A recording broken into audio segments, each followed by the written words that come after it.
Pada video ini kita akan membahas pengantar mengenai pemodelan antara dua variabel numerik di mana pola hubungan antar dua variabel itu tidak linier. Saya Bagus Sartono dari program studi Statistika dan Sains Data IPB University. Ini adalah scatter plot dari 392 kendaraan, di mana dari masing-masing kendaraan diukur dua variabel. Yang pertama adalah kekuatan mesin yang dinyatakan dalam horsepower pada sumbu X, dan berapa jauh kendaraan itu berjalan untuk setiap galon bahan bakar minyak.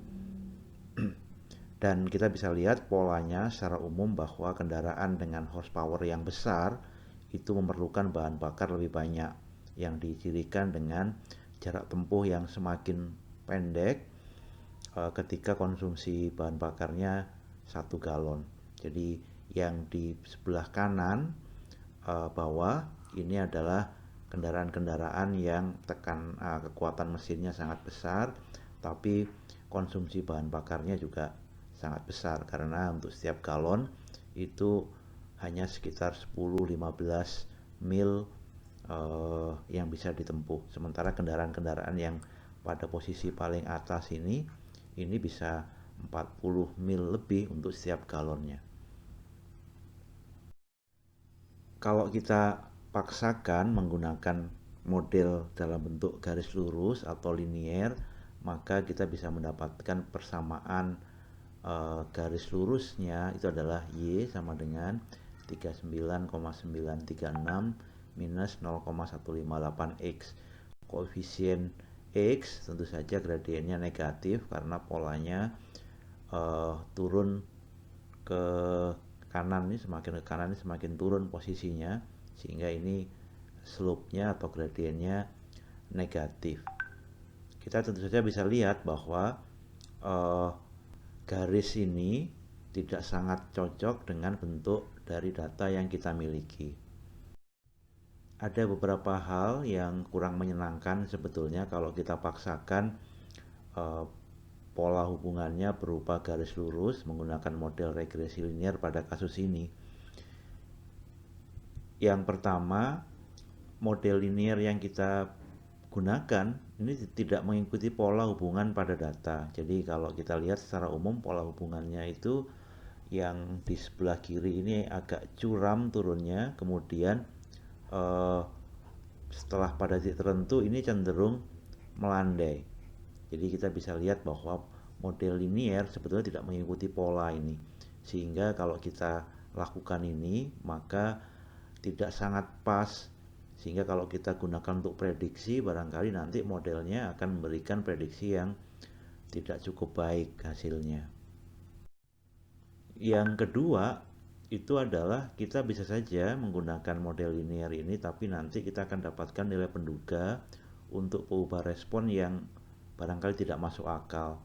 Tidak masuk akal itu dalam pengertian kita bisa lihat kalau ini kita teruskan titiknya ini, garis ini, maka ini kita akan dapatkan untuk nilai kekuatan mesin tertentu, ini barangkali kita akan dapat responnya negatif, dan itu tentu saja tidak mungkin terjadi. Itu yang tadi kita sebut sebagai tidak masuk akal.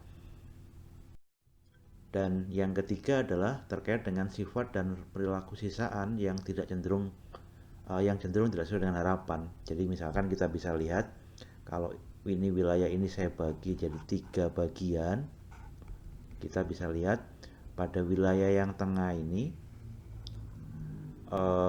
errornya atau sisaannya cenderung negatif karena dugaannya yang garis warna orange ini cenderung ada di atas titik-titik yang sebenarnya. Sementara di wilayah yang kanan ini sisaannya cenderung positif karena dugaannya ini cenderung lebih rendah. Jadi yang orange ini cenderung lebih rendah dari titik-titik yang sebenarnya. Padahal tentu saja biasanya kita akan lebih menyukai sisaan atau residual dari model itu ada yang positif, ada yang negatif gitu ya. Jadi dengan nilai harapan 0. Tapi ini kalau kita sekat ini, maka di wilayah-wilayah tertentu nilai harapannya positif, di wilayah-wilayah lain nilai harapannya negatif. Ini yang dimaksud tadi sifat dari perilaku sisaan yang tidak sesuai harapan secara umum. Nah, bagaimana mengatasinya? Kalau kita punya data dengan pola yang cenderung tidak linier, ada beberapa pendekatan yang bisa kita gunakan. Yang pertama adalah kita gunakan pendekatan regresi polinomial atau polynomial regression, baik pada derajat 2, 3, 4, dan seterusnya. Pendekatan yang kedua adalah menggunakan fungsi tangga, atau ini diterjemahkan dari step function. Jadi fungsi tangga di mana untuk nilai-nilai tertentu ini pendugaannya adalah konstan. Jadi bentuknya akan seperti pada gambar. Cara yang lain adalah menggunakan regresi spline. Jadi ini 3 pendekatan yang bisa kita gunakan. Tentu saja ada pendekatan-pendekatan lain, misalnya seperti smoothing atau local regression gitu ya, regresi lokal, dan beberapa pendekatan-pendekatan yang lain, termasuk pendekatan yang berbasis regression tree misalnya. Jadi itu adalah solusi-solusi yang bisa kita gunakan untuk melakukan pemodelan ketika pola hubungan antara X dengan Y, antara dua perubahan numerik ini bersifat tidak linier.